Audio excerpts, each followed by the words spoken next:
Selamat menyaksikan. Virus corona merupakan keluarga besar virus yang menyebabkan penyakit pada manusia dan hewan. Nah, biasanya kalau pada manusia itu menyebabkan penyakit saluran, infeksi saluran pada pernapasan.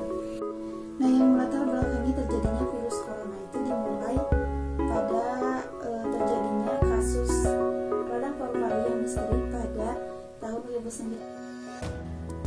Kasus ini diduga dengan adanya pasar hewan di Wuhan yang menjual berbagai jenis binatang termasuk yang tidak lazim untuk dikonsumsi manusia seperti ular, kelelawar ataupun berbagai macam tikus.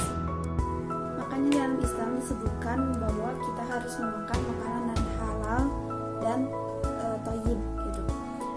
Nah, meskipun itu halal tapi makanan itu tidak thayyib, tetap tidak bisa kita konsumsi. Gitu ya. Jadi kita harus mementingkan meskipun itu halal, thayyib juga sih buat kita. Nah, kalau misalnya tidak thayyib, maka tidak usah dikonsumsi karena itu tidak akan baik untuk diri kita. Infeksi virus corona menyebabkan infeksi pernapasan ringan sampai sedang seperti flu. Tapi virus itu juga bisa menyebabkan infeksi pernapasan berat.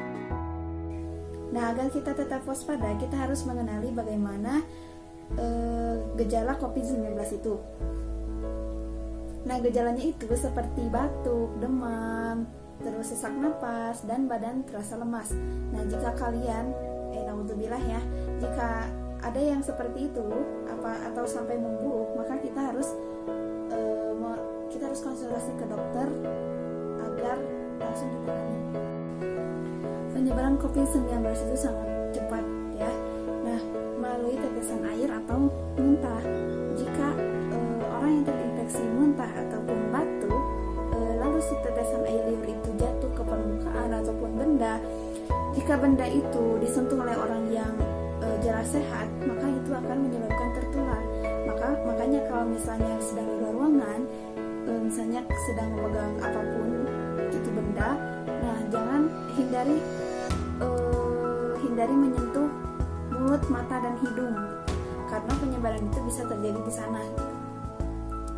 Nah, jika kita berdekatan dengan orang yang terinfeksi juga itu akan menyebabkan penularan kepada kita. Nah, makanya kita harus tetap selalu menggunakan masker dan hand sanitizer. Nah, kita juga harus mencegah penyebaran COVID-19 dengan sering mencuci tangan, terus hindari kerumunan, dan hindari juga yang saya sebutkan mata, mulut, dan hidung untuk disentuh di luar ruangan.